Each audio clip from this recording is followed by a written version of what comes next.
Bueno, entonces, gracias por la aclaración. Les decía que vamos a ver entonces esta clase de clínica propedéutica.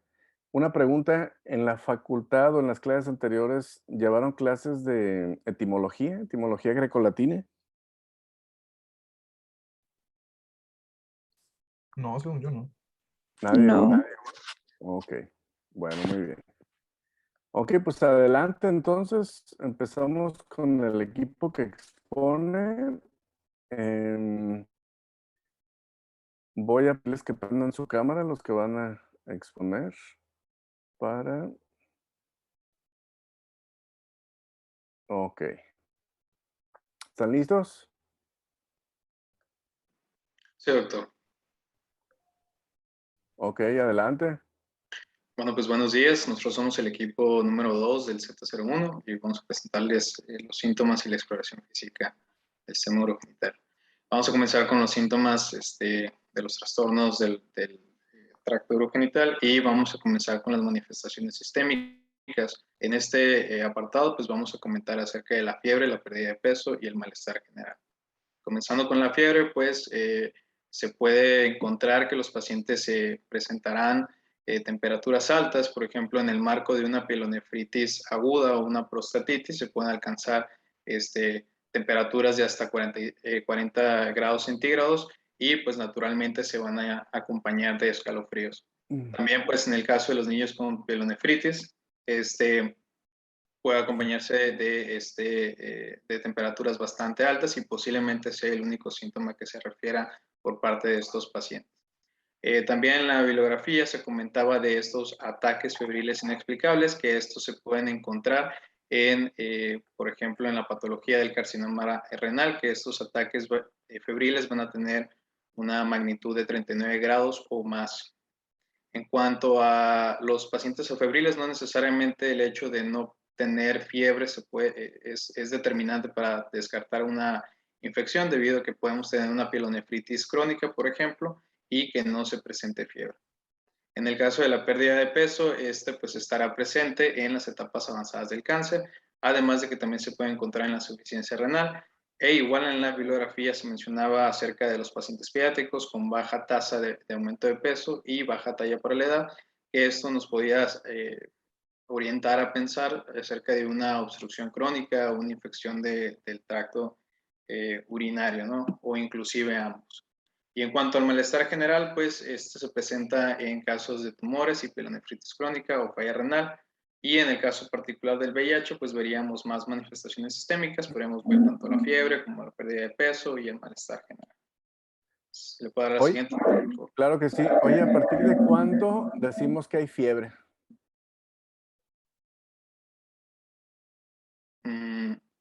Sería a partir de los 38 grados. ¿Estás seguro? No. Ok, pues sí, estás en lo correcto. Arriba de 38 es fiebre. La temperatura corporal ideal es 37,1, 37,2. Algunos órganos como los testículos 37, 36,9. De 37,5 para arriba, o sea, 37,6 a 37,6 a 38 es febrícula. Y desde que marca 38 y 38,1 ya es fiebre. Esa es una pregunta que pareciera que ya todos deberíamos de saber, pero usted ya está en la parte final de la carrera, así que fiebre es arriba de 38. Abajo no es fiebre, puede ser febrícula, puede ser otra cosa. Y particularmente las infecciones urinarias se caracterizan por dar una fiebre elevadísima. En los extremos de la vida, los niños o los viejitos hacen fiebres elevadísimas que pueden convulsionar o pueden tener alucinaciones y deterioro cognitivo por la fiebre tan elevada urinaria. Eso lo vamos a ver en la siguiente clase. Bueno, cuando veamos el capítulo de urología pediátrica y cuando veamos infecciones urinarias, vamos a ver más características de la fiebre. Ok, adelante. Ok, ¿le puedo dar la siguiente, doctor, por favor? Ajá, déjame ver cómo le hago aquí para... Ahí está. Ujú.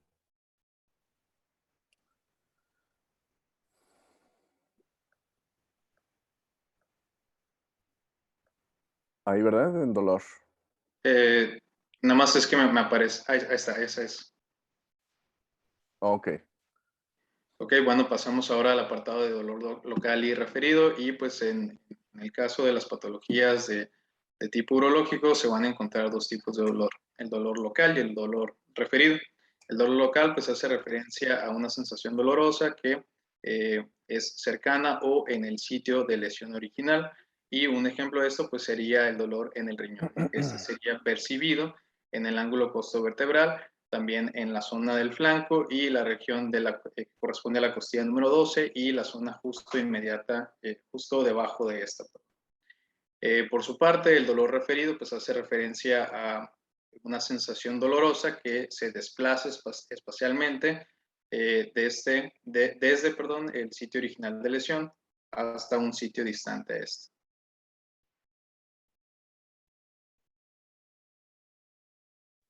Tiene el micrófono apagado, doctor. Perdón, discúlpenme que se me activó aquí un programa, pero te escuchamos. Puedes seguirnos explicando del dolor mientras resuelvo este Claro. problemita. Claro, bueno, continuando, nada más hay que recordar que de manera muy general, pues el dolor referido o se genera a partir de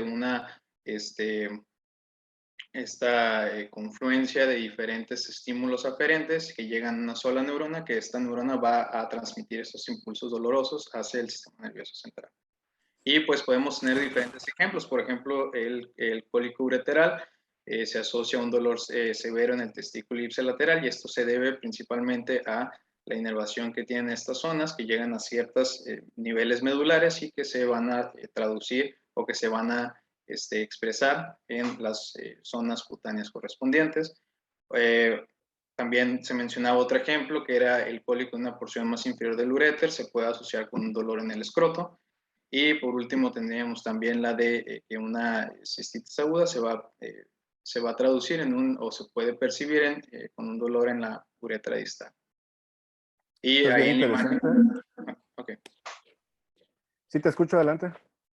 Nada más para comentar que ahí en la imagen se puede observar que, por ejemplo, tuviéramos un dolor en el uréter, se vería esa zona, pues ahí se ve marcada la zona por donde se irradia el dolor, ¿no?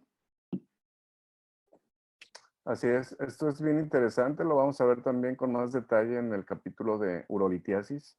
Pues efectivamente en las imágenes vemos cuando la piedra está arriba, cuando la piedra está a la altura de la fosa renal, pues obviamente que duele allá, ¿no? Duele atrás. No todas las lumbalgias tienen que ver con algo urinario, no todas las lumbalgias son piedras. Muchísima gente va a consulta de urgencias por lumbalgia y menos del 10% de esas lumbalgias tienen que ver con algo urinario. En la espalda también están los músculos dorsales, hay mucho trastorno osteomuscular, habitualmente en gente muy trabajadora, gente que hace mucho trabajo físico y que con el paso de los años pues tienen dolor en la espalda. Sin embargo, el dolor de la vía urinaria, sobre todo el relacionado con litiasis, empieza en la fosa renal y conforme el flujo de la orina va empujando, va moviendo a la piedra, pues la piedra va migrando y de la fosa renal empieza a caminar a través del uretero. Entonces el dolor ya se irradia de estar atrás en la fosa renal, se siente en el flanco, de ahí se dirige hacia la parte anterior, acá en el abdomen, y de ahí empieza a bajar hasta el hipogastrio. Cuando la piedra está a punto de llegar a la vejiga o de salir de la vejiga, el paciente característicamente refiere dolor en los genitales y en la cara interna del muslo. Pacientes mujeres se quejan específicamente de dolor en el labio del lado derecho, por ejemplo. Y el hombre se queja de dolor específicamente en el hemiescroto derecho. Y eso nos hace pensar que es un trastorno o que es una patología que viene desde más arriba. Ok, adelante. ¿Se le puede dar el siguiente, doctor, por favor?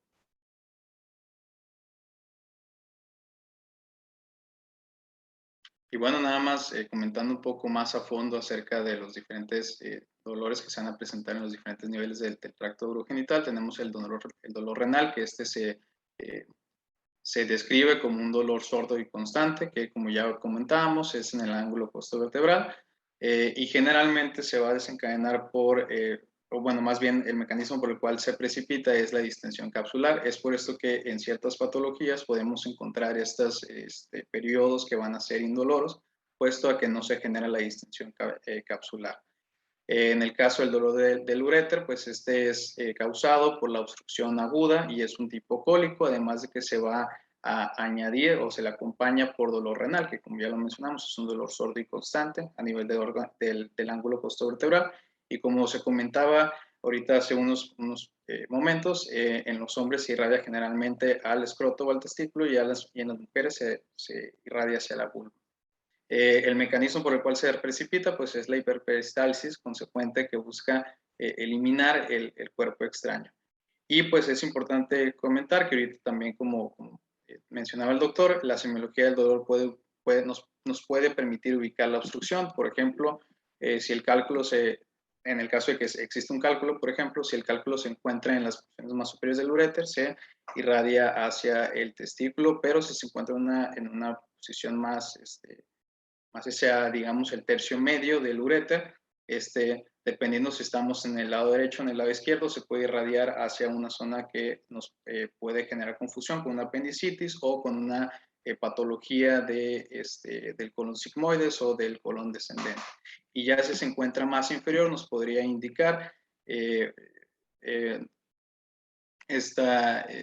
se irradia hacia la parte distal de la uretra y también se puede acompañar con síntomas de irritación de la vejiga, ¿no? Como lo sería el aumento de la frecuencia o de la urgencia urinaria, que también más adelante se van a comentar. ¿Le puedo dar la siguiente, doctor, por favor?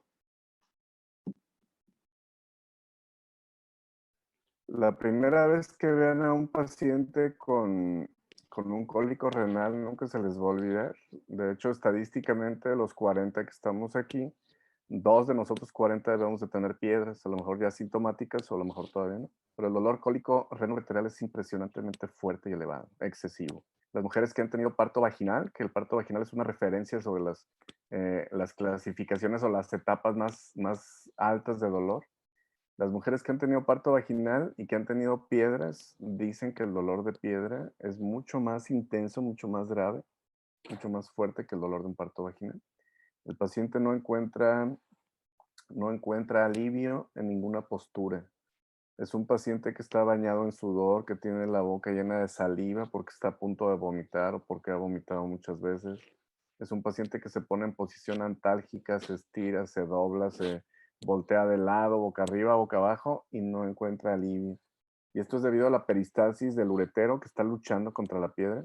Se contrae con tanta fuerza con la intención de moverla, de empujarla, lo cual no logra y eso solamente exacerba el dolor tan intenso. Afortunadamente es cólico, pasa algunos segundos, un par de minutos y relaja, se descansa. Pero les repito, es un dolor súper intenso que cuando vean uno se les va a quedar grabado. Adelante. Ok, en cuanto al dolor vesical, pues este se precipita debido a la distensión vesical.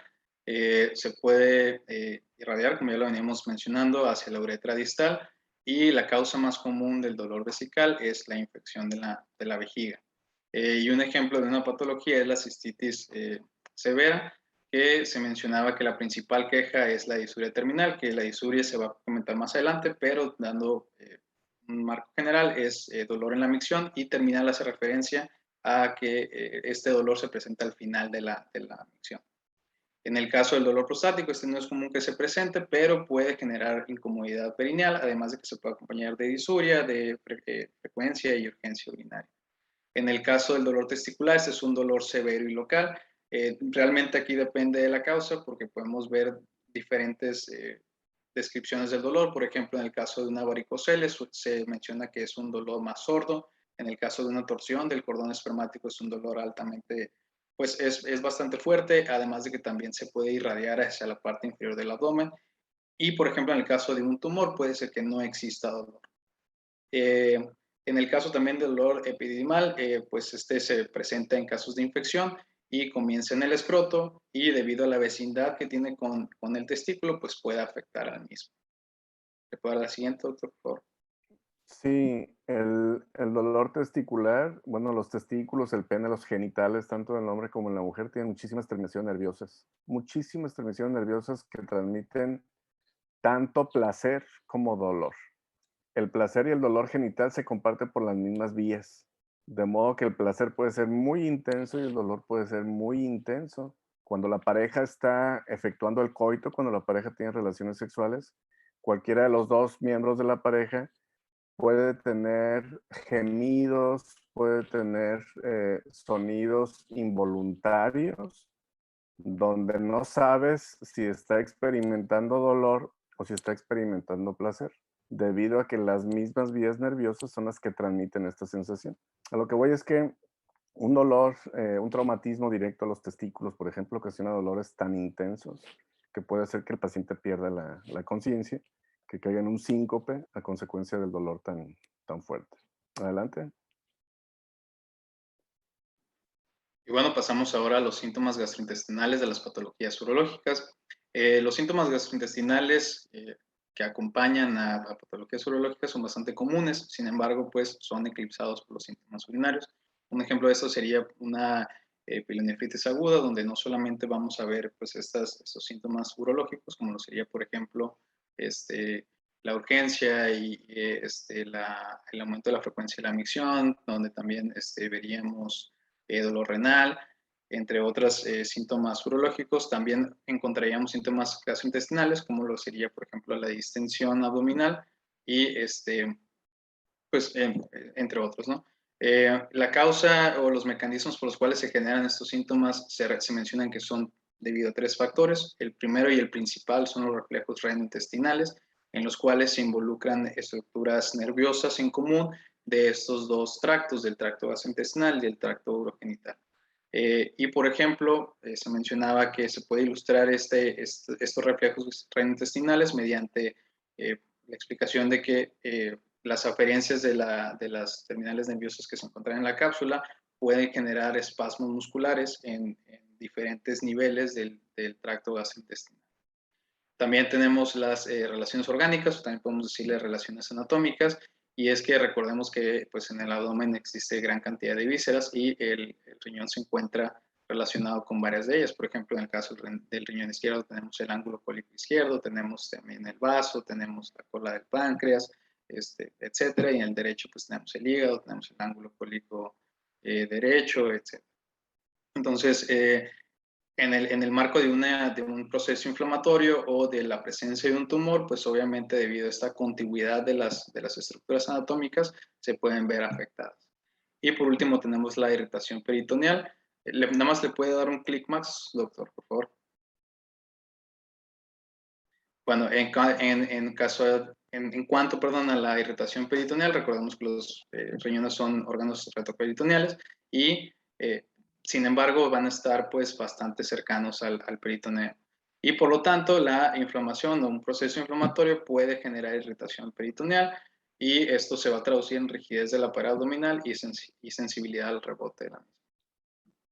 Así es. Y de hecho, pues por esto tenemos la cuestión de que el paciente tiene un riñón infectado y lo primero que le ocasiona es distensión abdominal, náusea y vómito.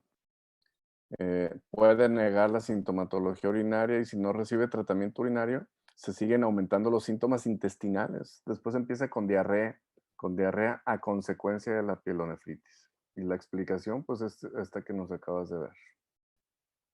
Adelante. ¿Se puede darle que sigue, por favor? Sí, bueno, de esta primera parte de la clase, ¿alguna pregunta?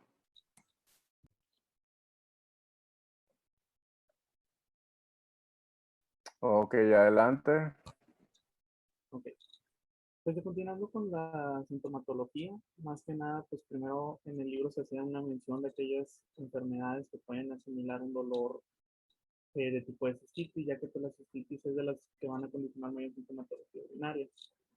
Pues ya lo que vamos a ver a continuación pues son más que nada síntomas propios del sistema genitourinario. Y pues en este caso se menciona que las infecciones de la vejiga, que las inflamaciones de la vejiga secundarias al uso de quimioterapia o de radioterapia pueden llegar a generar esa sintomatología que vamos a ver más adelante. También otras patologías ajenas al sistema urinario, como puede ser una prostatitis, una cetonerosis, torsión o ruptura de un cisto ovárico, pues también los irritantes dentro del medio urinario pues pueden llegar a generar esta sintomatología. Si puede darle la que sigue, por favor. Muy bien. Pues primero que nada, cabe recalcar o decir que entre las condiciones normales, la capacidad normal de la vejiga son de 400 mililitros. El primer síntoma que vamos a ver es la polactiuria, que esta consiste en el aumento de la frecuencia de las micciones, pero con poco volumen. En este caso, pues mayormente va a ser producida por una retención urinaria, que esta puede deberse a una falta de contracción completa de la vejiga, que puede deberse a alguna obstrucción que esté generando que se esté reteniendo la orina. En este caso, pues los pacientes son más propensos a sufrir infecciones porque se va a estar generando un estasis de la orina y pues esto va a condicionar que se desarrollen infecciones. De igual forma, también puede contribuir a que se almacenen cálculos y los cálculos que a su vez dañen el tejido interno de la vejiga y pues esto puede condicionar todavía más a ruptura de la continuidad del urotelio y pues esto puede contribuir a una mayor inflamación que se va a estar generando en el círculo vicioso y no se atiende de manera adecuada. ¿Se puede dar la que sigue, por favor?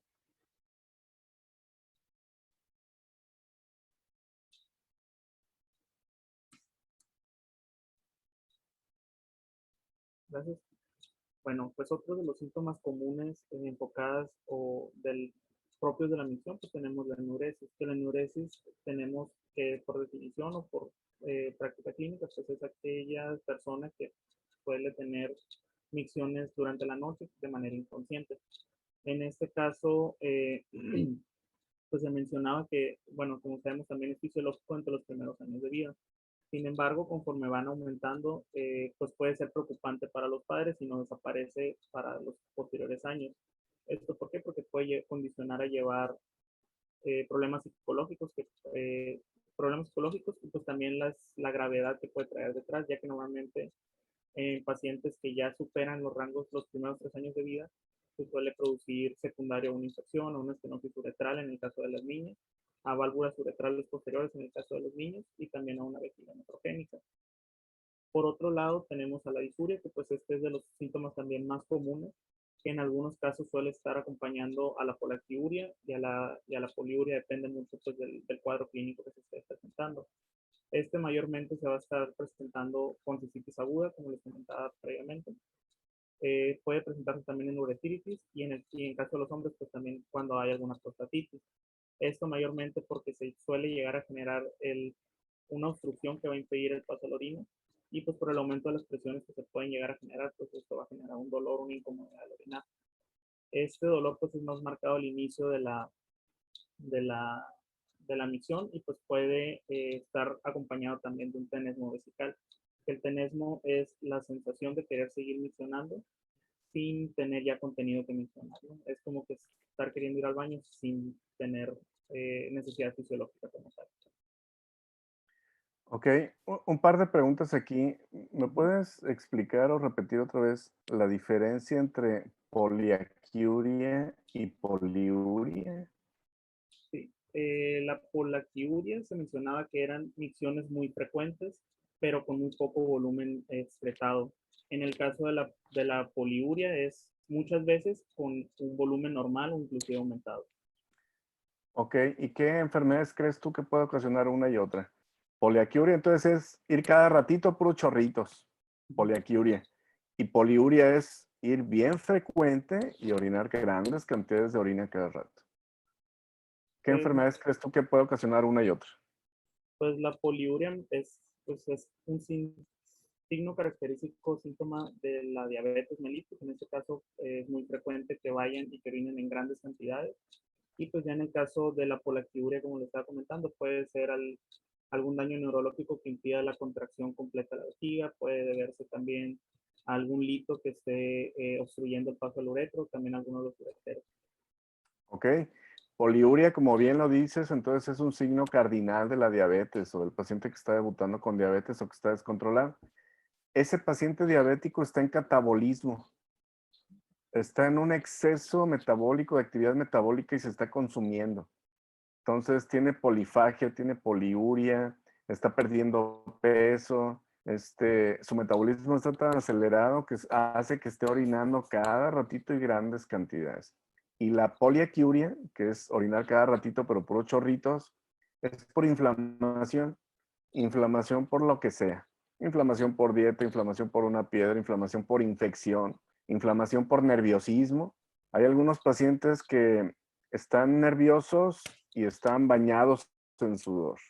Otros pacientes están temblando, otros pacientes están tartamudeando, a otros pacientes les da diarrea, les da cólico por nerviosismo. Y otros pacientes van a orinar cada ratito por un estado de estrés constante. Entonces la poliaquiuria es por inflamación. De muchas etiologías, pero está inflamada la vejiga. Y la poliuria, como repetimos, pues tiene que ver con el metabolismo del paciente. Y respecto a la enuresis, ¿leíste el término de nicturia? Sí, se mencionaba que la nicturia es más común en pacientes adultos y que estos pues no solían tener, que no era de manera involuntaria, que normalmente los pacientes se levantaban bastantes veces para ir a misionar durante la noche. ¿Qué debemos entender primero por nicturia? Que es pues misión durante la noche. Ajá, es orinar, aumentar el número de frecuencia urinaria durante la noche. ¿Y cuál es la diferencia entonces con la enuresis?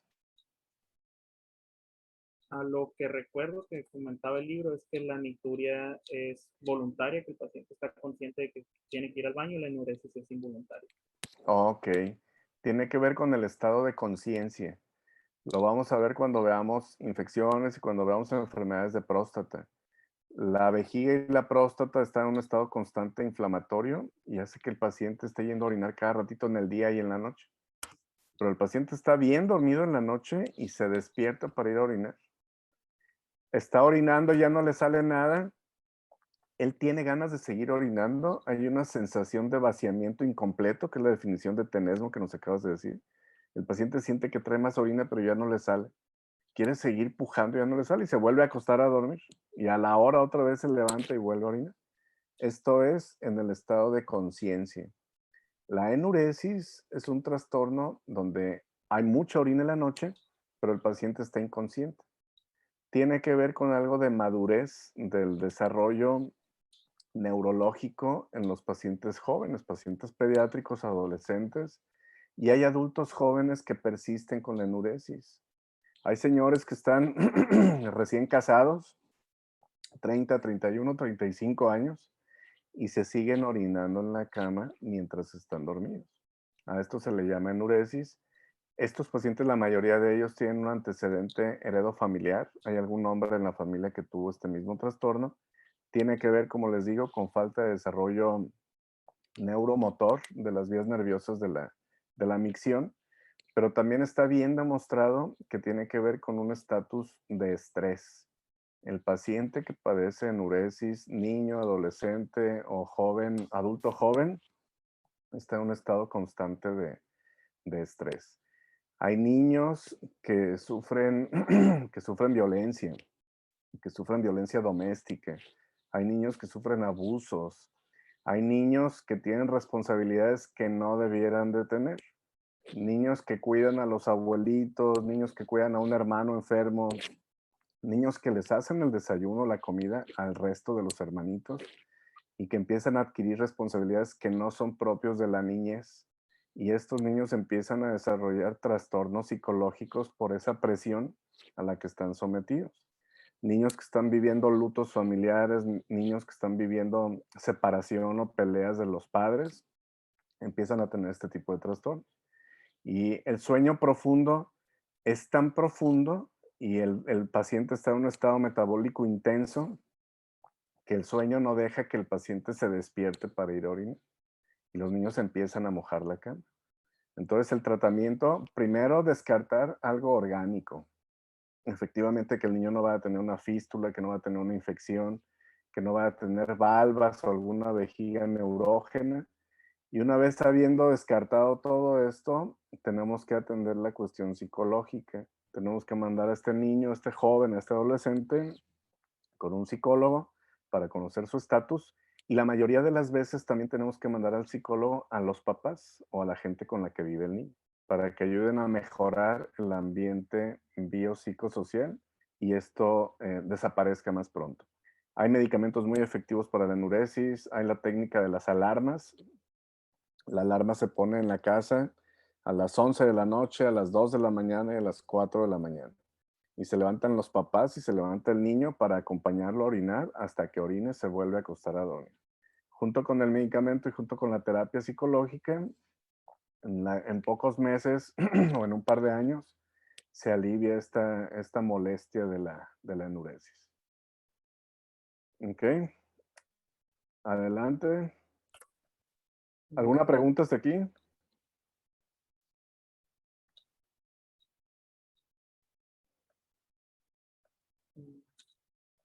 Por mi Ok, parte, no. ¿Sí puedo darle la- ok, Bueno, pues continuando con la sintomatología, también dentro del cuadro clínico de la obstrucción inicial, pues estas dentro de la bibliografía se mencionaba como que iban ocurriéndose de manera progresiva. De manera inicial, pues lo primero que puede llegar a presentar el paciente es la disuria, que ya lo comentamos con anterioridad. Esta se iba a ir prolongando e iba a ir aumentando la intensidad conforme el esfuerzo de micción fuera aumentando en el paciente. Esto también lo comentamos con una poca anterioridad. Este pues, suele ser un síntoma muy importante que nos puede llegar a indicar una hipertrofia prostática en este caso o una estenosis uretral. Seguido de esto, va a comenzar a haber una pérdida de la fuerza, de la fuerza y también del calibre del forro durante la misión. En este caso, pues va a ser secundario a una resistencia uretral, que, pues, y en este caso pues, nos conviene más el evaluar qué flujo está teniendo el paciente de orina durante la misión. Dentro de los valores normales, pues se estima que son 20 mililitros por segundo lo normal. Entonces, ya si el paciente suele tener una disminución bastante marcada, pues ya suele orientarnos todavía más hacia esta obstrucción intestinal. Seguido de esto, pues ya se decía que el paciente comenzaba a presentar un goteo terminal.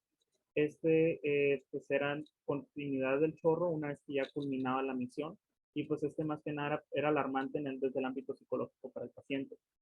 Y pues también ya posteriormente, ya que iba progresando la obstrucción vesical en este caso, se podía llegar a presentar el tenesmo, ¿no? Que de igual forma ya lo mencionamos, y el tenesmo podía condicionar a una incontinencia.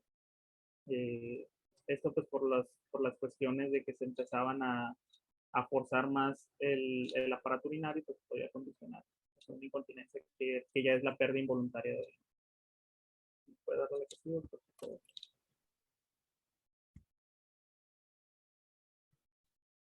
Seguido de esto, pues ya comenzaba con las retenciones urinarias, que esto pues iba a ser de manera aguda inicialmente, posteriormente crónica. Esto pues es una incapacidad súbita para poder orinar, para poder miccionar de manera completa y que ya se solía acompañar de un dolor suprapúbico y del pequeño goteo que ya se había mencionado. Esto también, ya que empezaba a evolucionar todavía más, se podía llegar a presentar pues, la retención crónica, que ya en este caso de manera clínica se puede apreciar por medio del globo vesical y pues que el goteo va a aumentar en cantidad, en frecuencia y la incomodidad del paciente también va a ir aumentando. Seguido de esto, pues ya vendría la interrupción del flujo urinario, que en este caso pues sería abrupta y acompañada de dolor que va a irradiar hacia la uretra. Seguido de esto, pues es la sensación de orina residual que ya va más enfocada al que el paciente sienta que tiene que seguir orinando y pues ya nos indica un estado pues bastante agravado de la obstrucción vesical. Y por último, pues ya tenemos la cistitis, que es el resultado final de la acumulación de todos los procesos mencionados con anterioridad. Sí, puedo darle lo que sigue, por favor. Y bueno, ya comenzando a hablar de la incontinencia, pues ya la incontinencia es la incapacidad de poder retener el flujo de orina. Esta pues va a ser pérdida involuntaria de la orina. Y pues en este caso se mencionaba que se podía dividir en incontinencia verdadera, incontinencia por estrés, incontinencia por tenesmo vesical, que la vamos a ver en la próxima diapositiva, e incontinencia por rebasamiento. Dentro de la incontinencia verdadera, pues tenemos que la salida de orina va a ser sin previo aviso y mayormente pues puede ser consecuencia de una prostatectomía radical que va a incluir, donde se mencionaba que se podía durante la cirugía afectar el esfínter uretral superior, interno, perdón, y pues esto podía condicionar a la pérdida de orina, una extrofia vesical, a las epispadias, que ya lo mencionamos dentro de la presentación anterior, a una fístula vesicovaginal en el caso de las mujeres o a un orificio ureteral ectópico. Seguido de esto, la incontinencia por estrés, pues esta va a estar más enfocada hacia los mecanismos esfinterianos que ya puede ser por una tensión física o tensión emocional. En este caso, se mencionaba el ejemplo de las pacientes multíparas, ya que normalmente se va a estar aumentando y disminuyendo el tamaño del útero y pues también esto, la relación que tiene el útero con la vejiga y pues que era muy común encontrar ese tipo de incontinencia en ese tipo de pacientes. De igual forma, pues es un padecimiento bastante común también cuando por causas fisiológicas se ve afectada la función de esfínter y pues eso también a su vez puede condicionar la pérdida involuntaria. Este es un trastorno bien frecuente en urología ginecológica. Tenemos muchísimas pacientes que tienen más de 40 años, que han tenido más de 2 embarazos y que tienen sobrepeso. Se junta esa triada y la paciente tiene mayor riesgo de tener incontinencia urinaria por estrés. Que estrés en esta patología se le llama exceso de fuerza. No es un estrés emocional, sino que es algo físico, se rebasan las presiones. La mujer que tiene más de 2 embarazos, ya en el último trimestre, en los últimos 3 meses del embarazo, el vientre está tan crecido porque el bebé ha crecido tanto que desplaza la vejiga, la va aplastando. Entonces la señora en los últimos meses del embarazo ya está bien gordita y cualquier trago de agua que toma, al ratito va a orinar puros chorritos, porque ya no tiene la misma capacidad vesical. Como lo vemos en la figura de abajo del medio, el vientre está ocupando más espacio en el hueco pélvico, está aplastando la vejiga y la vejiga le cabe muy poquito. Entonces, en cuanto se llena con poquita orina, la paciente embarazada tiene que ir a orinar cada ratito. Bueno, si ella tuvo más de 2 embarazos, que ha estado durante más meses con este tipo de exceso, de sobrepeso, por así decirlo, encima de la vejiga se empieza a desplazar afuera de su lugar. Los embarazos hacen que la vejiga ya no esté bien fija a donde debiera estar. Ese es el primer factor de riesgo. Segundo factor de riesgo, obesidad. En México, la tercera parte de los mexicanos tenemos más peso de lo que deberíamos de tener. Es un número altísimo. Si somos un país de 130 millones, estamos hablando que 35 millones tenemos obesidad o tenemos sobrepeso.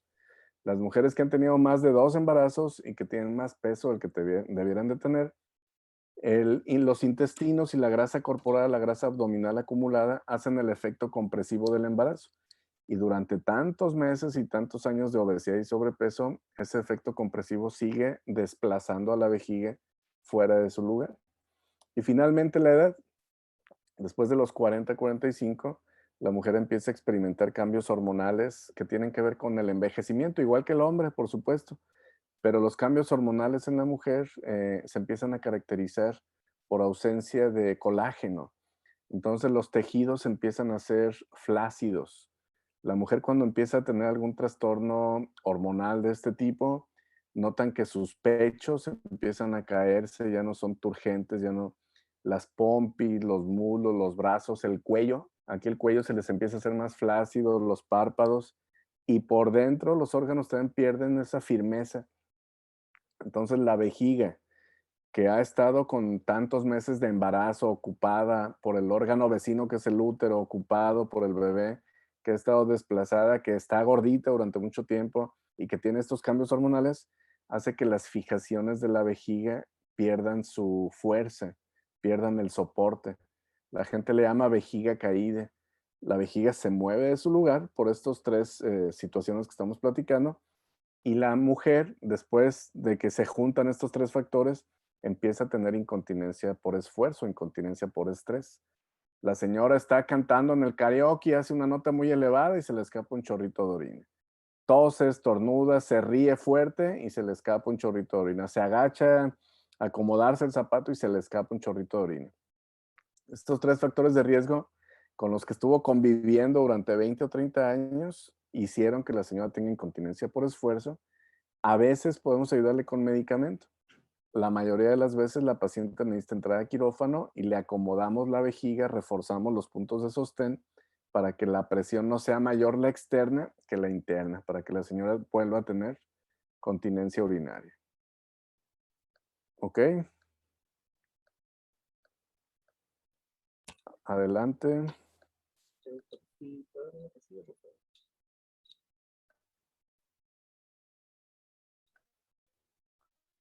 Hay una atrás, por favor.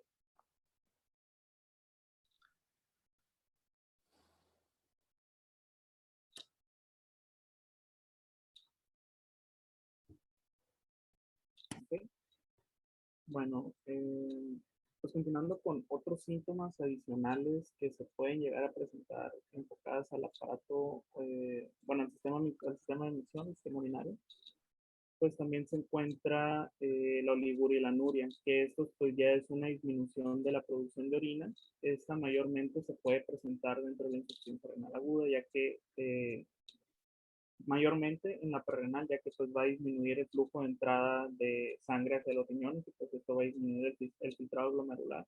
Y pues es un indicador muy bueno para la detección temprana de la insuficiencia renal aguda.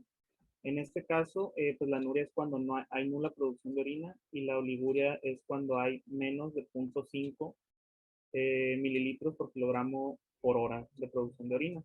Eso pues también se puede llegar a presentar o encontrar dentro del desequilibrio hidroelectrolítico o también por una obstrucción bilateral de los ureteros. También pues tenemos la neumaturia, que esta mayormente pues es la presencia de aire o de gases dentro de la orina. En este caso, pues es muy común encontrarla en carcinomas, especialmente dentro del aparato digestivo, diverticulitis, enteritis y traumatismo.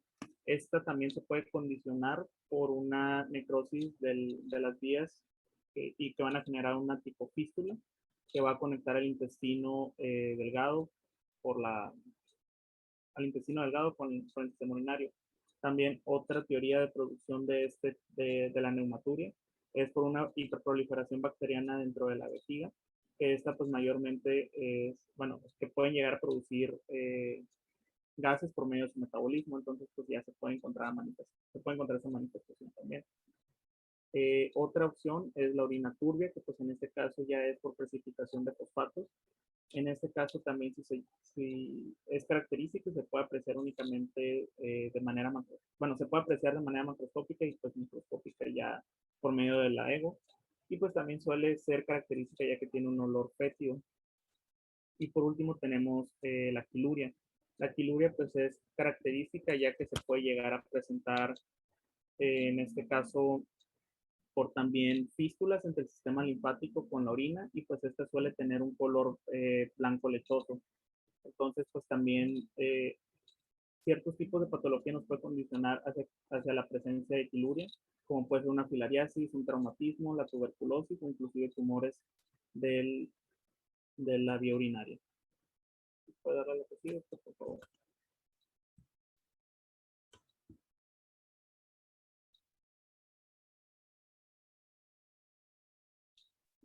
Muy bien. En este caso, pues otro síntoma pues bastante común es la hematuria. En este caso, pues este nos va a indicar una gran señal de peligro, mayormente porque suele ser muy evidente dentro del carcinoma renal, cálculos o infecciones, y pues tenemos que tenemos que interrogar en busca de dolor. También pues esto pues como puede ser algo alarmante, puede ser algo sencillo, algo que se puede controlar de manera farmacológica, como puede ser un síndrome nefrítico. Entonces aquí nosotros tenemos que estar pues, bastante pendientes y poder hacer las pruebas apropiadas. En este caso también si hay una hemoglobinuria, esa pues mayormente evidente dentro de la hemólisis de la sangre, esta pues puede llegar a generar una cierta tinción también de la orina. Entonces, lo que nosotros tenemos que hacer es poder detectar cuáles son las causas que nos pueden llegar a generar esta hematuria. Entre estas, pues, puede ser una hematuria con un cólico renal, que pues esta nos puede orientar hacia el cálculo renal. Una hematuria con cálculos que suele estar infectada, pues ya eso nos puede llegar a condicionar todavía una pielonefritis. Venas dilatadas del cuello vesical, pues ya esto nos puede orientar hacia una hipertrofia prostática benigna. La hematuria indolora, pues esta nos puede orientar una glomerulonefritis aguda y pues también es frecuente, o bueno, es frecuente que también se pueda presentar dentro de los deportistas. Esto se mencionaba ya que suelen tener un mayor metabolismo proteico, un mayor consumo de proteína y que pues estas pueden llegar a condicionar un aumento de la permeabilidad de los capilares renales y pues esto podía condicionar hacia la expulsión de sangre por la vía urinaria. También otro aspecto clínico importante es el momento en el que ocurre la hematuria. Esta pues pudiendo ser inicial, terminal o total. Esto por la temporalidad dentro del proceso de emisión en el que ocurre. De manera inicial, pues nos puede orientar hacia una lesión uretral anterior. De manera terminal nos puede orientar hacia alguna afección de la uretra posterior, del cuello vesical o del trígono vesical. Y por último, ya si es una micción, una hematuria total, esa pues ya nos orienta hacia daño superior a la vejiga. En este caso pues puede llegar o provenir de los ureteros o de los riñones. Sí, puede dar el recibo, por favor. Y pues ya otros síntomas adicionales, también aparte de la hematuria, pues tenemos la secreción uretral, que esta mayormente es común en los hombres, principalmente por infecciones de transmisión sexual, la más común pues es la Neisseria gonorrhoeae. Esta pues también se suele acompañar de prurito de la uretra. Tenemos también las lesiones en piel de los órganos genitales externos, que también pues suelen ser muy frecuentes en infecciones de transmisión sexual, como puede ser el sífilis. Seguido de eso tenemos las masas visibles o palpables, donde las causas más comunes pues, puede ser un tumor renal, una hidronefrosis o un riñón poliquístico. También tenemos los ganglios inflamados del cuello, que en este caso pues, pudieran deberse a un tumor metastásico de la vía renal. Y pues por último también ganglios inflamados de la ingle, ¿no? Pues ya esto nos indica una inflamación un poco más, un proceso inflamatorio por alguna afección cercana a la ingle. También tenemos el edema, que este se puede producir por compresión de las venas ilíacas. También esto por una metástasis de cáncer prostático. Y por último, pues los edemas de los genitales, ¿no? Que pues también lo que más suele causar dentro de los testículos, pues es la filariasis. Una eyaculación hemorrágica, que también puede ser conocida como hematospermia, donde pues hay alguna afección, alguna hemorragia dentro del testículo, o una ginecomastia puede encontrarse también presente, que ya esta es común en edad avanzada en los hombres por la disminución en la producción de testosterona y pues también por el uso de tratamientos para el cáncer prostático, ¿no? Ya que normalmente el cáncer se produce por exceso de andrógenos y pues a manera de tratamiento se van a dar los estrógenos como antagonistas. También pues por tumores testiculares dentro de las células de Sertoli o por el síndrome de Klinefelter suelen ser comunes. Y, gracias, doctor. Y ya por último, pues son las molestias relacionadas en el ámbito sexual. En este caso, pues se suelen presentar variables dependiendo del género. Estas pues pueden ser o se pueden encontrar exacerbadas por características psicológicas o emocionales de los pacientes. Dentro de las mujeres, la menstruación es uno de los que más puede llegar a afectar, ya que si hay síntomas vesicales o renales previos, por medio de la sintomatología propia de la menstruación o el síndrome premenstrual, pueden llegar a aumentar todavía más estos síntomas. Y pues algunos de los trastornos comunes en los hombres, pues va a ser una impotencia sexual, la ausencia de la eyaculación precoz o inclusive la pérdida de líbido. Y pues en el caso de las mujeres es el síndrome de cistitis psicosomático, que normalmente va a estar acompañado por una polaquiuria o un dolor vaginal posterior a la culminación del acto sexual. Muy bien. ¿Qué preguntas tienes tú de esto que expusiste, Carlos? ¿Todo te quedó bien claro? Sí, Sí. un poquito difícil de explicarlo algunas cosas, pero sí me quedó claro. Bueno, mira, vamos de atrás para adelante. Desafortunadamente no tenemos una clase en el módulo para hablar de sexualidad en urología y es el 10% de nuestra consulta. Muchísimos hombres con disfunción eréctil, ausencia de eyaculación precoz, pérdida de líbido y otras tantas disfunciones sexuales que tenemos los hombres y que a veces también nos toca consultar disfunciones sexuales en mujeres. Aquí el principal trabajo es descartar causas orgánicas, sobre todo en pacientes que tienen alguna enfermedad neurológica. Y si ya descartamos la causa orgánica, entonces tenemos que revisar pues a detalle el modus vivendi del paciente para ver en qué parte podemos impactar como médicos para mejorar la calidad de la vida sexual. Te digo, hay una clase muy padre de disfunción eréctil y de eyaculación precoz que, bueno, viene en el libro. Cuando tengan tiempo denle un vistazo porque van a tener pacientes, desde el primer momento van a tener pacientes en el servicio social, en el internado, que vayan a consultar por este tipo de problemas, hombres y mujeres. Ahora vamos a hablar un poquito de hematuria. Ya nos decías entonces que no es normal orinar sangre, de hecho no es normal perder sangre por ninguna vía. ¿Hasta cuándo consideramos que es normal que haya eritrocitos en el examen general de orina? ¿O no debe haber ni uno solo? no debería de haber. Sin embargo, se puede esperar encontrar todavía posterior a alguna lesión, alguna enfermedad previa, pero no, normalmente no debería de haber. Ok, ¿quién de tus compañeros va a hablar de examen general de orina? Yo, doctor. A ver, cuéntame, Tadeo, ¿hasta cuántos eritros podemos tener en el examen general de orina? Eh, Según yo, lo que dice la Asociación de Urología, la americana, es que se puede tener hasta, o bueno, ya se toma como hematuria cuando el valor es mayor o igual a 3 por campo de alto poder. Ok, entonces nosotros vamos a llevar una muestra de orina al laboratorio. Y si en una toma al azar, sin tener ninguna sintomatología, nos reportan 3 eritrocitos por campo, ese ya es un foco rojo. Lo que tenemos que hacer aquí es repetir ese examen general de orina por lo menos en 7 días o más de 7 días. Y si en el siguiente examen general de orina asintomáticos volvemos a tener 3 eritrocitos por campo, entonces estamos hablando de una hematuria microscópica. ¿Hay algún punto de la nefrona donde se están perdiendo eritrocitos y donde los estamos arrojando con la orina? Ese paciente con microhematuria tiene que ser estudiado hasta tener el diagnóstico de por qué está perdiendo sangre. Tener 4, tener 5, tener 10 eritrocitos es patológico, aunque el paciente esté asintomático. Si el paciente llega con el primer examen general de orina y trae 10 eritrocitos por campo, con eso es más que suficiente para hacerle todo el protocolo de hematuria. Sangrar por la orina no es normal, no es sano, no es bueno perder este líquido vital a través de la orina y merece todo el abordaje diagnóstico. Microhematuria o macrohematuria nos puede estar avisando de una enfermedad grave. Las características de la hematuria no son proporcionales a la cantidad de eritrocitos, a lo que voy. No porque un paciente tenga 5 eritrocitos por campo, que esté asintomático en un examen general de orina al azar, quiere decir que tiene una enfermedad pequeñita. No quiere decir que él tenga una infeccióncita de orina. Y que el paciente que tiene coágulos, que tiene retención por la cantidad de coágulos maduros que está formando y que está arrojando cubetas llenas de sangre, quiere decir que este otro señor tenga una enfermedad grave.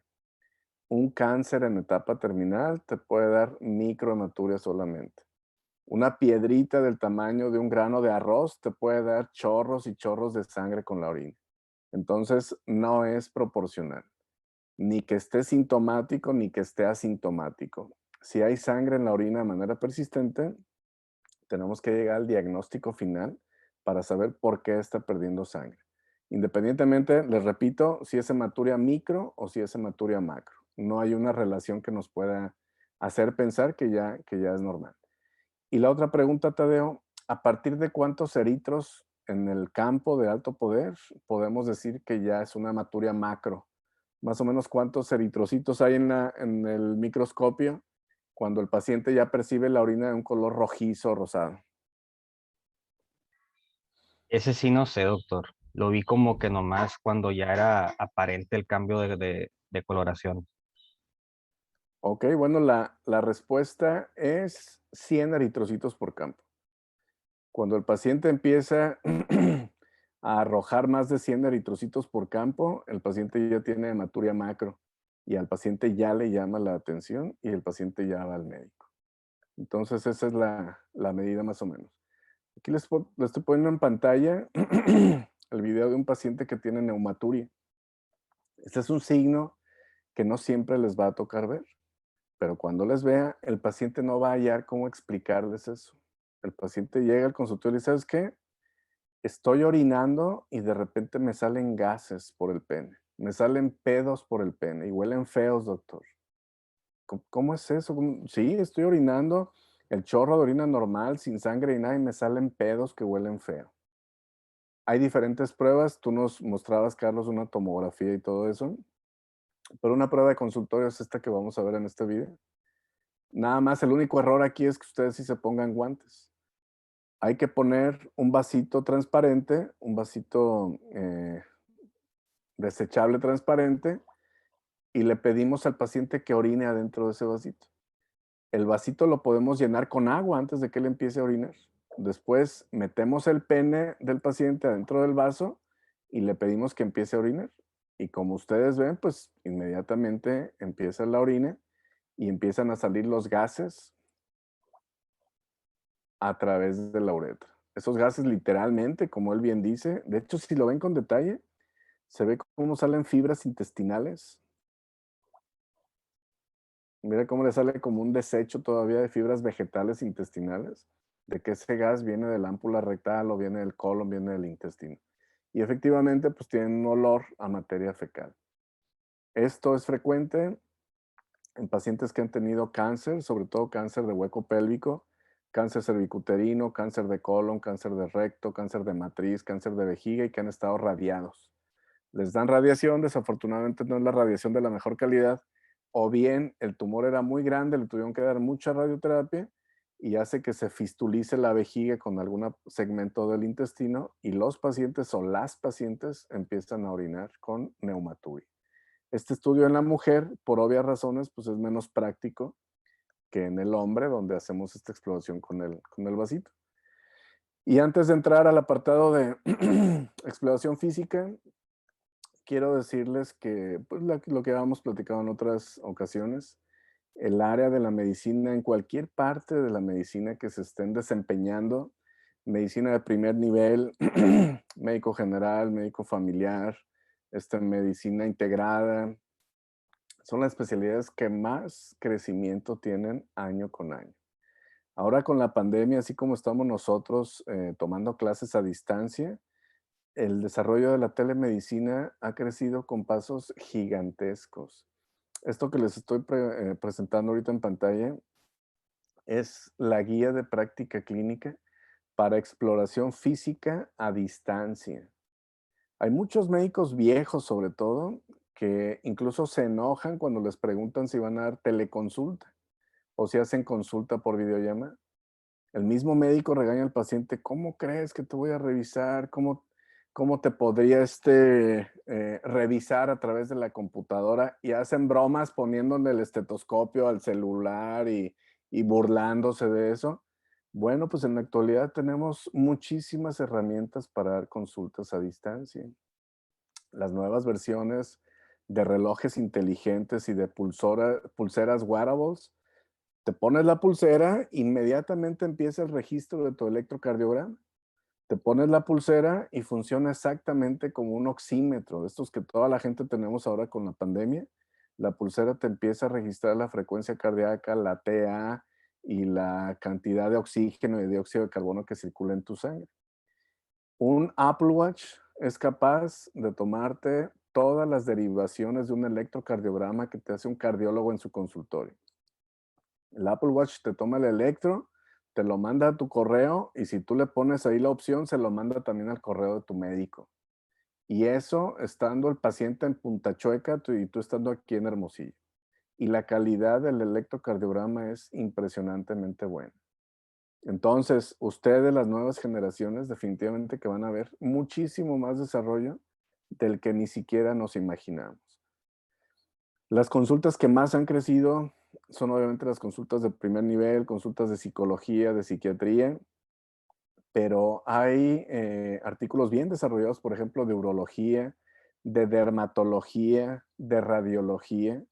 El dermatólogo tiene una aplicación en su celular, le pide que la descargue el paciente. Esta aplicación le genera diferentes tipos de filtro con la cámara y el dermatólogo puede ver luz blanca, luz azul, luz neón para identificar la superficie de las lesiones.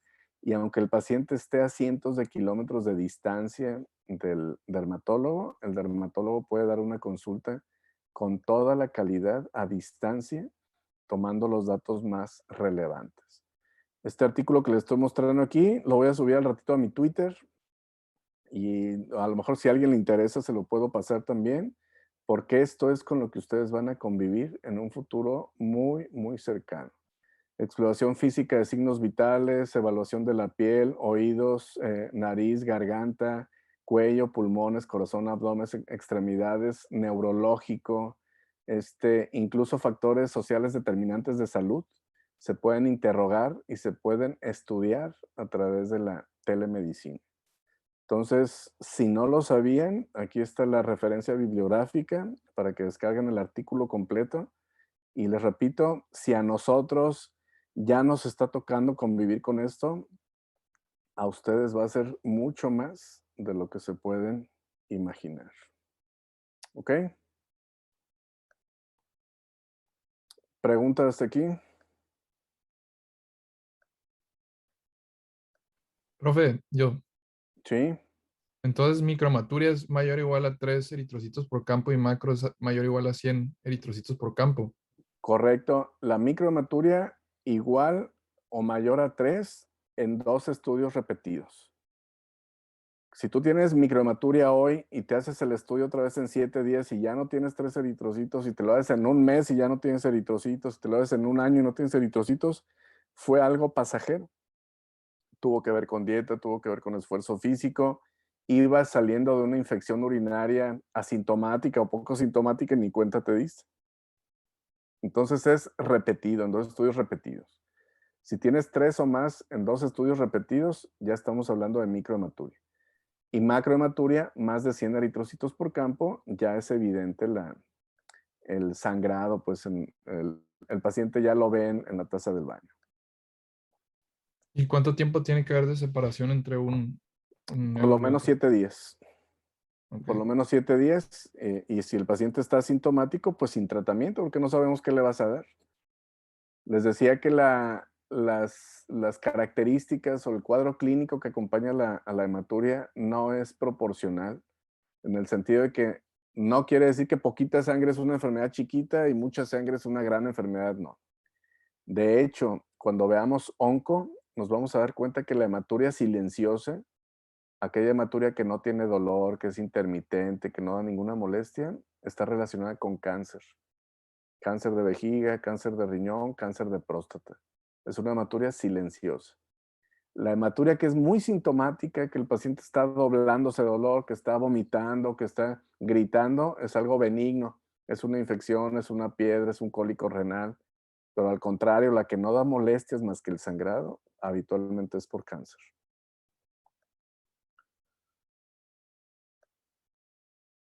Bien. Ok, adelante.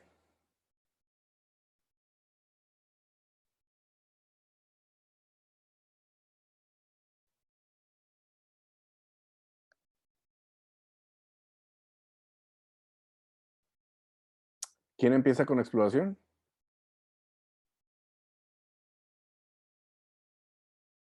Yo, doctor, ¿me escucho? Ok, adelante, Cristian. Perdón, es que me sacó de la llamada. Ok. No te preocupes, adelante. Eh, bueno, ahora continuando con la exploración del tracto genitourinario, vamos a ver a lo largo pues, de todas estas diapositivas que se basa principalmente en mucha inspección y palpación, pero no se limita a ello, pues, ¿no? Entonces, comenzando con la examinación de los riñones. En la inspección, recordando un poco de anatomía, pues estos se pueden encontrar más o menos en la región entre T12 y L3. Y el riñón derecho, debido a que está pues, la presencia del hígado, este se va a encontrar inferior o más abajo en sí que el riñón izquierdo. Esto en que es importante para la inspección y también para la palpación, en que usualmente, si bien ninguno de los dos se pueden palpar, al menos que estén un poco inflamados, el riñón izquierdo es más difícil que se palpe por lo mismo, porque usualmente está más arriba que el riñón derecho, pues, ¿no? Y de hecho, si lo vemos en la imagen del medio, pues se está palpando en la región derecha por lo mismo, pues, ¿no?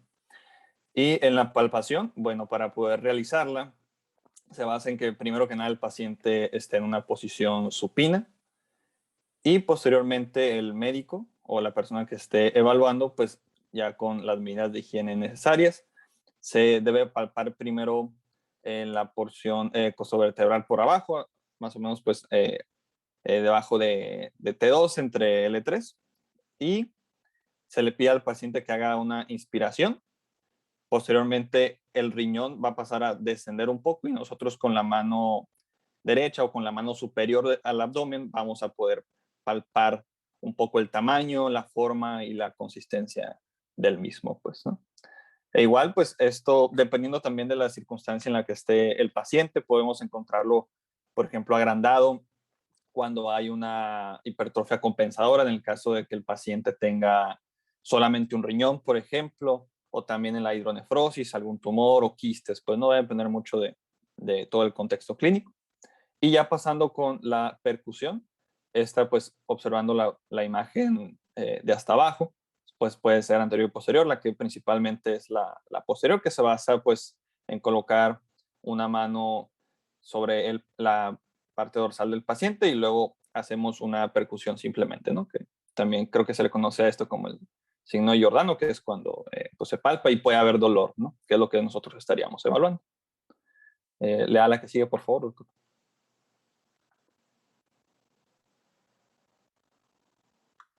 Y otras técnicas también para evaluar el riñón es la transiluminación, que esta es muy útil en los niños menores de 1 año sobre todo, que pues básicamente se basa en, pues, como se ve en la imagen, poner una luz sobre esta región para poder observarla. Y esto nos puede guiar sobre todo en que dependiendo de la consistencia del riñón, o sea, si es sólido, si está muy líquido, nos puede como guiar también si presenta o no algo el riñón. Esto también se utiliza, por ejemplo, en la examinación de la vejiga, que veremos un poquito más adelante. Y en el caso de la auscultación, esto pues también se realiza en la misma región, debajo de las áreas costovertebrales. Y en esta podemos escuchar sobre todo si existe soplos en la arteria renal, pues, ¿no? O también si hay una estenosis, pues para eso nos puede servir la auscultación. La que sigue, por favor, doctor.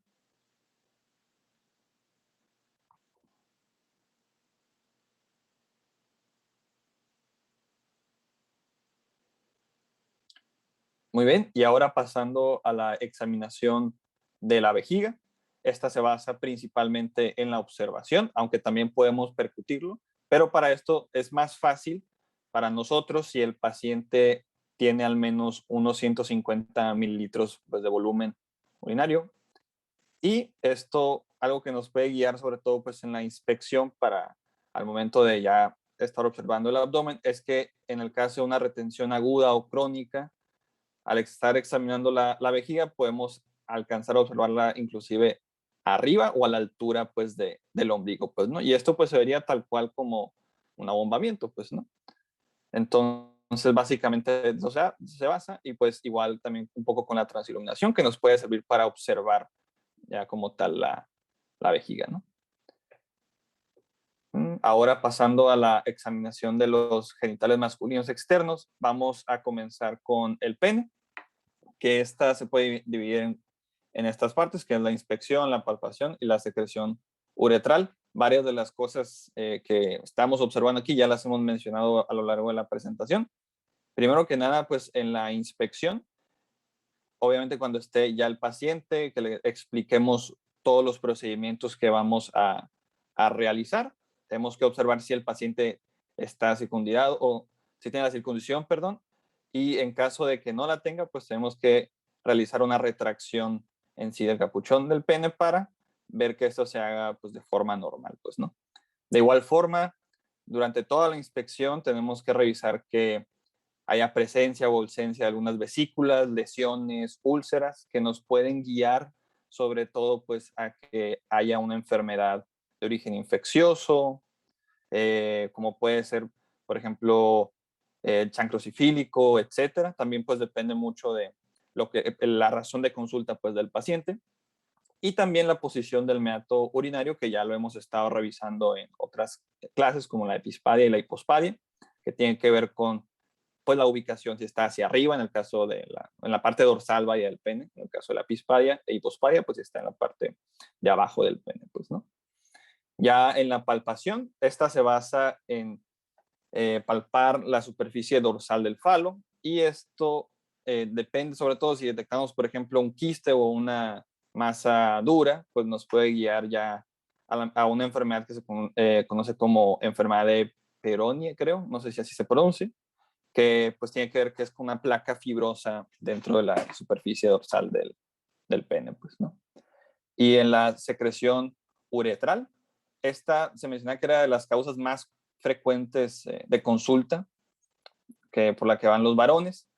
Y pues depende mucho de cómo sea la secreción que tenga el paciente, ¿no? Si es hemorrágica, si es con pus, pues igual nos puede guiar hacia si, por ejemplo, está teniendo algún problema, como ya ahorita estamos viendo, desde a nivel renal, que si tenga alguna piedrita, etcétera, o si es algo ya de origen infeccioso en otro nivel, ¿no? Igual de la vía urinaria. Y le da la que sigue, por favor, doctor.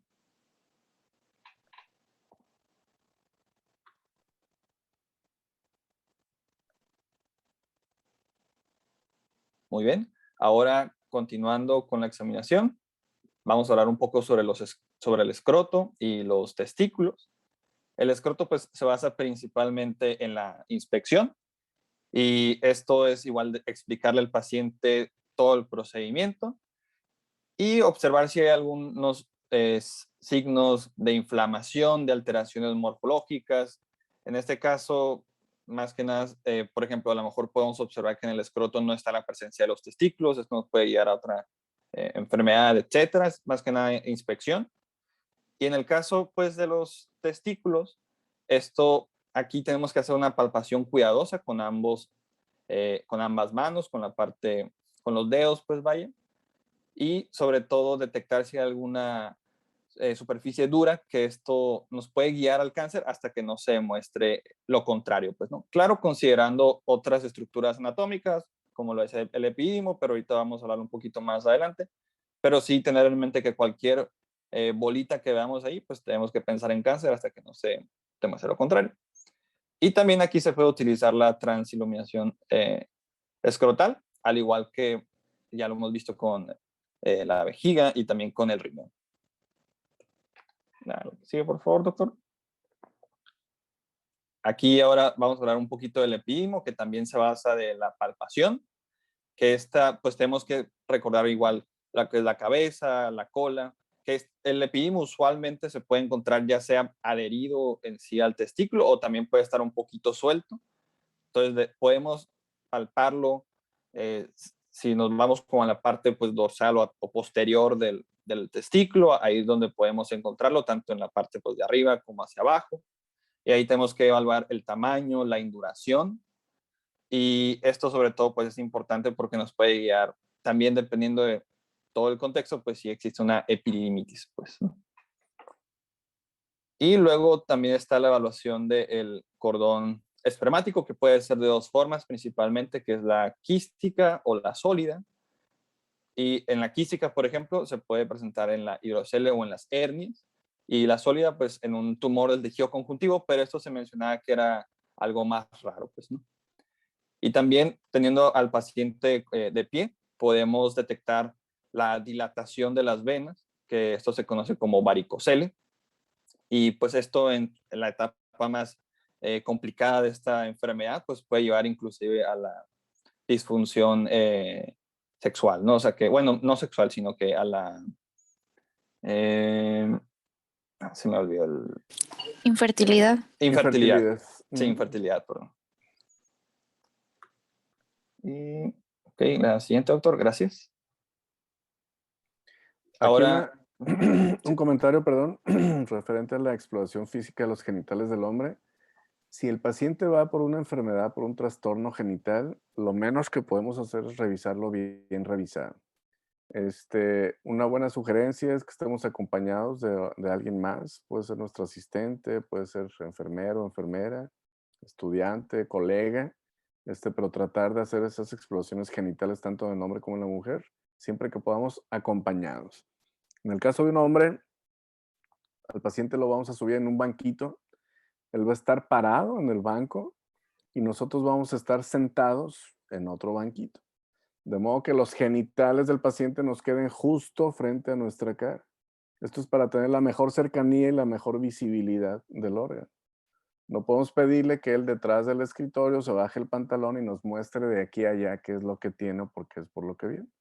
Lo mejor es pasarlo, él parado arriba de una superficie elevada y nosotros sentados en un banquito o una silla para que los genitales nos queden lo más cerca posible. Tenemos que tener una buena iluminación y tenemos que tener nuestros guantes. Preguntarle al paciente, oye, muéstrame dónde es el granito, muéstrame dónde es la molestia, que él te señale primero, que él se toque primero y después lo revisamos nosotros. La mayoría de las veces necesita hacer una exploración bimanual para ayudar a retraer el prepucio por completo, para ver el glande, para ver el meato, para revisar los canales inguinales, para ver el escroto y para ver los dos testículos y los dos epidídimos. En el caso de la mujer es prácticamente lo mismo. Siempre que podamos estar acompañados o por lo menos con un familiar del mismo paciente, tener una buena iluminación, tener nuestros guantes, la paciente está en decúbito dorsal en posición ginecológica con sus piernas abiertas. Trataremos de conservar la privacidad lo más que se pueda en el sentido de que tenemos que tener nuestra bata para los pacientes, sábanas, algún biombo, alguna separación donde ellas y él se pueda cambiar, vestir o desvestir. Y ya en esa posición ginecológica, tener una buena fuente de iluminación de luz y revisar lo que tenemos que revisar. En urología revisamos enfermedades de transmisión sexual, revisamos cáncer de vejiga, cáncer cervicuterino, incontinencia urinaria, prolapso de órganos pélvicos, la salida de la vagina, de la vejiga a través de la vagina, la salida del recto, la salida de la matriz a través de la vagina. Entonces, todo esto de preferencia acompañados con buena iluminación para documentar lo que estamos buscando y para que sea la primera y última vez que estemos haciendo esta revisión que puede ser incómoda para el paciente y para la paciente. Adelante. Y aquí pues igual mencionando un poquito de lo que ya nos estuvo diciendo el doctor, pues sí, en efecto en la examinación de los genitales femeninos, más que nada pues nos enfocamos en la examinación de la vagina y siempre hemos de hacerlo pues en presencia de otra persona, que puede ser una enfermera, un familiar, una persona del mismo personal de salud, pero siempre realizarlo con alguien, pues, ¿no? Sobre todo, pues, si es una persona del sexo, pues, el que va a realizar toda la exploración. En el caso, nosotros nos enfocamos en la inspección y en la palpación, inclusive podemos considerar ya una exploración ginecológica completa, dependiendo de la circunstancia, pero pues tenemos que hacer en la inspección, pues observar, por ejemplo, si estamos hablando de algún neonato, algún pediátrico, pues el desarrollo, pues, ¿no? del sistema, saber si no hay alguna como fusión de los labios, o si inclusive una fusión del clítoris, etcétera. También si no se observan úlceras o secreciones, lesiones también en el caso de pacientes pues ya mayores, como lesiones por sífilis o otro tipo de infecciones. Y pues en la palpación, igual tumores o induraciones del uretro, también que exista una coloración pues más rojiza. Y lo mismo que ya dijo el doctor, el carcinoma de cuello. Y pues podemos inclusive recomendar pues, hacer algún estudio de Papa Nicolau, pues, en caso de que sea necesario. ¿Me da la que sigue, por favor, doctor?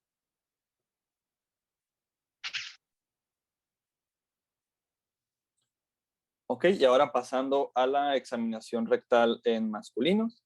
Eso pues primero es la examinación del esfínter y el recto como tal, y luego ya la examinación de la próstata. En este caso pues tenemos que hacerlo obviamente con las medidas de higiene, o sea, usando guantes y también pues avisando al paciente todo lo que se va a realizar durante la exploración. El paciente debe estar colocado en decúbito lateral o también puede ser acostado como tal. Y nosotros pues vamos a introducir, bueno, antes de introducir nuestro dedo índice, primero vamos a hacer la evaluación del esfínter y el recto para checar lo que es el tono, ¿no? Que esto pues nos puede guiar igual a otras alteraciones neurológicas, recordando pues que toda la inervación de esta región pues está por los mismos segmentos a nivel de la columna vertebral. Entonces por eso es muy importante la evaluación del tono anal. Y también vamos a igual revisar cómo está la porción esta del recto para checar si hay hemorroides o algún otro tipo de lesiones. Ya posteriormente pasaríamos a realizar el examen de la próstata, que antes de realizar ese examen, pues se debe de realizar el examen de orina, que igual ahorita más adelante van a hablarnos más de esto. Y pues se revisa en la próstata principalmente lo que es el tamaño, la consistencia, la movilidad y en caso de ser necesario igual se puede hacer un frotis y también el masaje, pues, ¿no? Prostático. Entonces, en el tamaño, pues recordando que la próstata normal va de 4 centímetros más o menos. Y en la consistencia, bueno, en el tamaño, pues podemos verlo aumentado obviamente en la hiperplasia prostática, que lo vamos a estar delimitando sobre todo por, recordando pues los lóbulos de la próstata, pues no van a estar también diferenciados los bordes pues del mismo, ¿no? La consistencia, decía una de las literaturas que consulté, que se siente una próstata normal como la punta de la nariz, y obviamente de ahí en adelante, pues si vemos que está más duro, etcétera, pues ya podemos empezar a sospechar en alguna patología o también detectar nódulos, ¿no? Que igual aquí lo importante es que inclusive para, a lo mejor tenemos la sospecha de que está un poco más dura la próstata, pero aún no podemos diferenciar bien de que se trate de un cáncer, de que se trate de una infección. Depende mucho de la consistencia, porque por ejemplo una infección puede estar un poco más pastosa y en un cáncer ya bien desarrollado se mencionaba que estaba dura como una piedra, por ejemplo, ¿no? Pero igual nos tenemos que basar en otras cosas. Y en la movilidad, una próstata normal pues varía, puede ser inmóvil o móvil, pero por ejemplo en el caso de un cáncer ya avanzado, pues sí suele ser más inmóvil, pues, ¿no? Y en el masaje, pues, o en el frotis, nos tenemos que basar en las secreciones. Y en estas secreciones que se hacen después de hacer el masaje de la próstata, pues revisar que tenga los elementos normales, que es normal que en una secreción prostática pues haya algunas células epiteliales, puede haber leucocitos, pero en pocas cantidades, y puede haber ausencia o presencia de espermatozoides. Y le da la que sigue, por favor, doctor.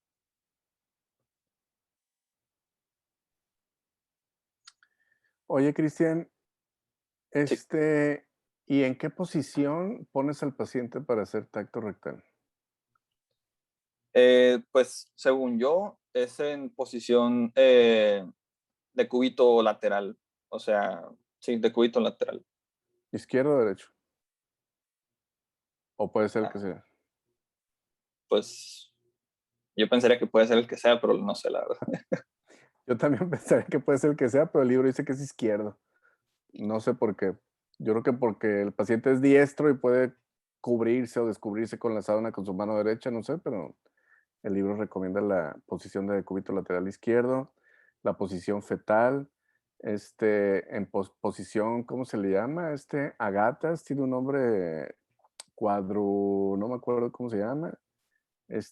La cuestión aquí es que lo más importante es que el paciente tiene que saber los beneficios de dejarse revisar. No lo queremos revisar nomás por gusto, por ganas, porque no tenemos que hacer. El tacto de la próstata nos da muchísima información muy importante. El paciente puede tener un antígeno prostático completamente normal. Un 20% del cáncer de próstata se puede diagnosticar antes de que el antígeno se eleve. Entonces, si el paciente tiene antígeno normal y eso le hace creer que no tiene cáncer, uno de cada 5 pacientes en estas condiciones puede tener cáncer, un cáncer que ya se puede detectar con tacto rectal. Entonces, cuando el paciente entiende los beneficios de revisarse, es cuando deja de rehusarse a la revisión, cuando se deja de negar. Al paciente le conviene que lo revisemos y tenemos que hacer todo lo más propicio para que no sea una experiencia tan incómoda. Necesitamos un lugar adecuado, necesitamos privacidad para que el paciente se desnude, necesitamos un espacio suficiente. Los consultorios de las instituciones públicas son cuartos de 3x3 cuando bien nos va, y en esos 3x3 está un escritorio, 2 sillas, un archivero, una lámpara. Abres la puerta y el familiar se tiene que hacer un lado para que se pueda cerrar. O sea, son cuartos bien chiquititos. Y en ese lugar pedir al paciente que se desnude y que se ponga en tal posición es incómodo, y muchos pacientes y muchos médicos prefieren no hacerlo tan solo por esa razón. Entonces, explicarle los beneficios que vamos a tener. El tacto rectal, les pongo este ejemplo, tú los ponías el de la nariz. La próstata sana se toca como esto, como la eminencia hipotenar. Es una superficie bien lisita, ustedes le pasan el dedo y está bien lisito y está bien blandito, lo pueden aplastar. Esa es una próstata benigna, aunque el paciente tenga crecimiento prostático. El cáncer de próstata se toca como esto. un nudillo, como un pico, como una piedra, durísimo, no lo puedes aplastar.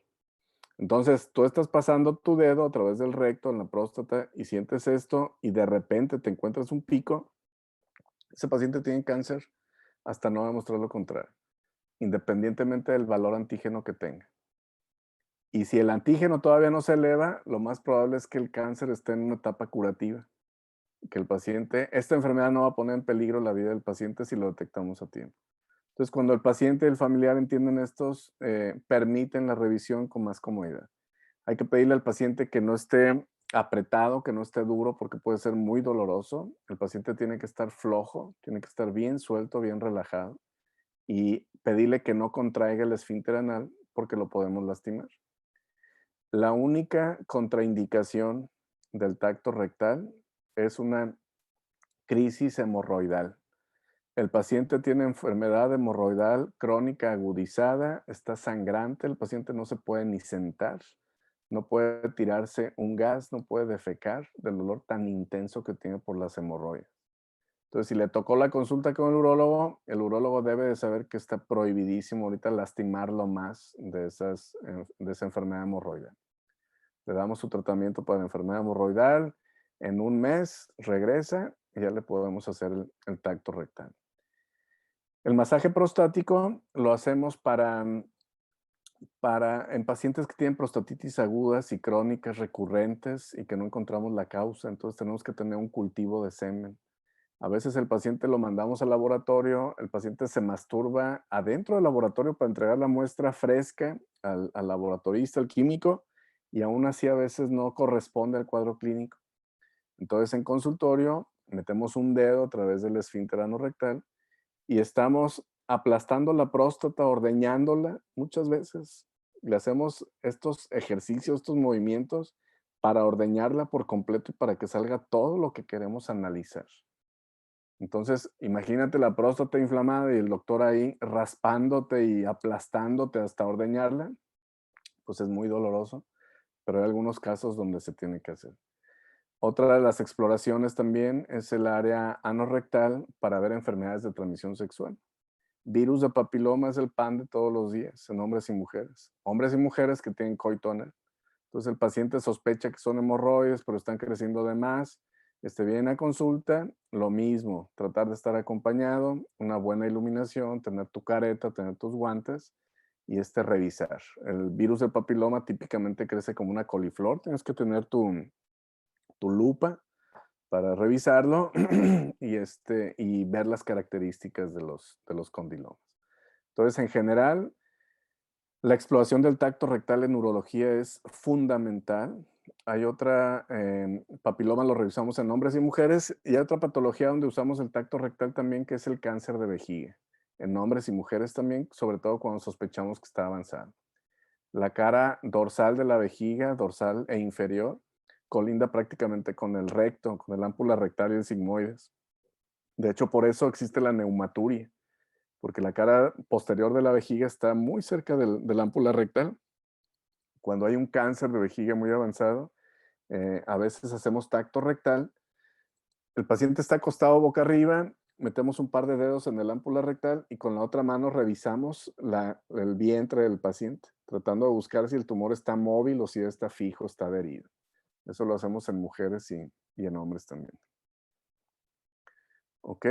Y por último, lo que quería comentarte, Cristian, y bueno, para todos, la forma más rápida y más efectiva para revisar al paciente. Imagínense que está el escritorio o la mesa de exploración en la mesa.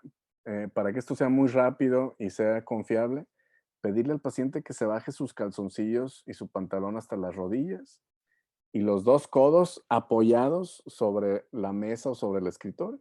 De modo que él va a estar agachado exponiendo el área de las nalgas. Eso es muy rápido. El paciente se baja su calzoncillo, tú con la otra mano separas el pliegue de las nalgas y ya con tu guante lubricado ya metes el dedo para tocar la próstata. Lo sacas inmediatamente a la basura, él se viste y esto lo hiciste en un minuto. Obviamente cuando ya tienes cierto entrenamiento y tienes lo necesario para hacer la revisión. De otra manera, tienes que esperar a que salga el paciente, a que recorra las cortinas, a que se quite el pantalón, el calzón, lo cuelgue, se acomode en la mesa, se baje, se vuelva a vestir y te consume muchísimo tiempo de la consulta. Adelante, Cristian. Doctor, perdón, una pregunta antes de seguir. Ajá. En el caso del tacto rectal, aunque aunque el paciente tenga hemorroides, pero si no está en crisis, ahí sí se puede hacer. Sí. Todos tenemos hemorroides, algunos más inflamados que otras. Y la enfermedad hemorroidal como tal no contraindica el tacto rectal. La crisis aguda, cuando el paciente tiene muchísimo dolor, que está evacuando con sangre, que no se puede ni sentar, entonces ahí sí no lo vamos a revisar, le vamos a provocar más dolor. Pero que tenga antecedente, que el paciente se toca, que ya está operado de hemorroides y viene a consulta de urólogo, si no están agudas, lo revisamos ahí mismo. Hacemos a un lado los paquetes hemorroidales y metemos el dedo. Gracias. Ajá. Adelante, Cristian. Muy bien, y ahora ya para finalizar con la exploración, vamos a continuar con la neurológica, que esto pues igual tiene que ver un poquito con lo que ya estuvimos mencionando. Y esto pues es para detectar problemas sensitivos o motores, como la orina residual o incontinencia. Y se basa pues en la exploración del esfínter anal, que pues esto ya lo hemos revisado igual en la exploración de la próstata al inicio. También evaluar la sensibilidad de la piel y lo que es el reflujo bulbocavernoso. Que aquí yo sí tenía una duda, doctor, porque estoy buscando pues más o menos en qué se basaba el reflejo bulbocavernoso. Y pues encontré varias cosas, ¿no? Pero no me quedó totalmente claro porque, por ejemplo, en un ejemplo que vi era que tenías que pedirle al paciente como que presionara la cabeza del pene y nosotros tenemos que observar pues cómo se contrae el esfínter anal, pues, ¿no? Eso sería el reflejo, ¿sí? Tal cual. Tal cual. ¿Y qué te habla este reflejo? Pues de la integridad a nivel nerviosa. Uh-huh. Es un reflejo como tal. La otra vez hablábamos del núcleo de Onuf. Y este núcleo de Onuf es el que permite este reflejo. Pacientes politrauma, pacientes con radioterapia hueco pélvico, pacientes con evento vascular cerebral, cirugía de cáncer de recto con denervación, que ya sea que los nervios estén tomados por el tumor o que una cirugía con mucha dificultad técnica hizo que el cirujano lesionara los nervios. Una forma rápida de saber si están íntegros o no es haciendo el reflejo bulbocavernoso. El paciente está acostado con las piernas abiertas en posición ginecológica y tú le aplastas el glande con fuerza y el paciente aprieta el ano recto. Es involuntario, pues es un reflejo. Al hacer eso sabemos que el paciente está íntegro. Si tú le aplastas, le estimulas la cabeza del pene y el ano no se contrae, hay un defecto en la vía nerviosa. Lo más probable es que sea aferente al ano recto. Pero ya eso ameritará una exploración neurológica más completa que no está a cargo del urólogo.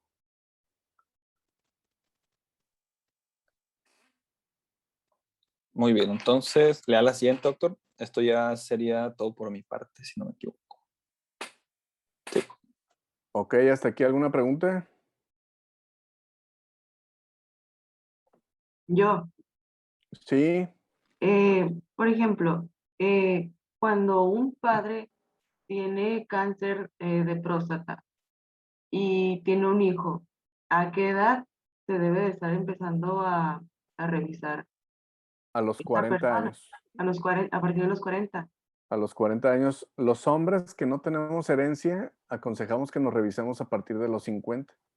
Porque aunque no tengamos herencia, es una enfermedad con muchísima prevalencia, muy frecuente.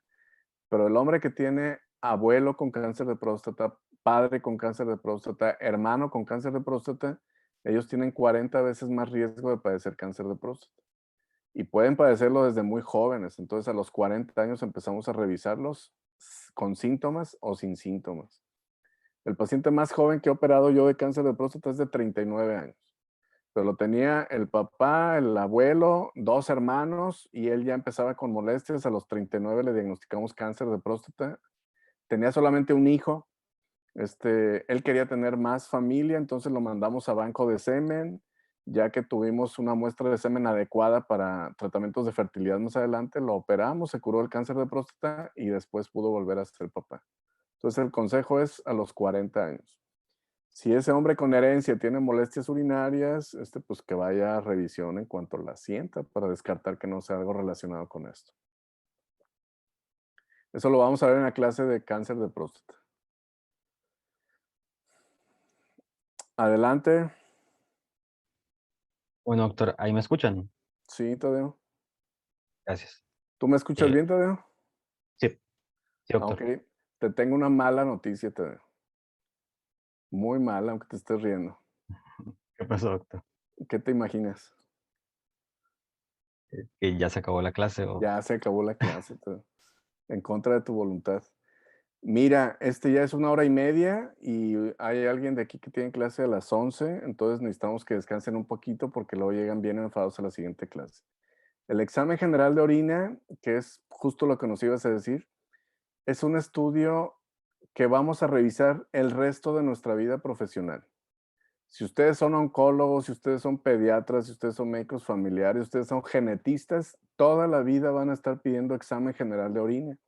Y la razón es muy sencilla. La orina se produce en el riñón. La orina que esté formando el riñón indirectamente nos dice la calidad de la función renal revisando y sabiendo interpretar el examen general de orina. Decía mi maestro de clínica propedéutica, el examen general de orina es como una biopsia de riñón. Si tú sabes identificar todos los elementos del examen general de orina, vas a saber identificar la función de los riñones de ese paciente. Entonces, yo ya vi tu clase, me la mandaron ayer en la noche. Le di un vistazo, está súper completa. Ojalá que la puedan compartir con el resto de los compañeros para que ellos revisen también todo lo que nos ibas a mostrar del examen general de orina y para que todos lo entiendan para el resto de la vida profesional. En el examen, en el primer examen de módulo, viene un par de preguntas de esta clase que vimos hoy, pero viene algo de examen general de orina. Así que si no hay nada más que comentar de alguien, ya con esto, como los mariachis, ya con esto nos despedimos. Felicidades por la clase, estuvo muy padre, muy completa. Y nos vemos el siguiente martes a las 8 de la mañana, a las 9, perdón, que ya me toca exponer a mí con neuropatía obstructiva. Les comento también que los compañeros del examen, de la clase pasada, se canceló el trasplante de riñón.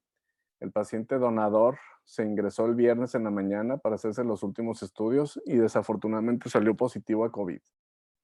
Entonces, todo el trabajo que se venía haciendo de meses para conseguir el riñón, pues se tuvo que cancelar porque el paciente es COVID.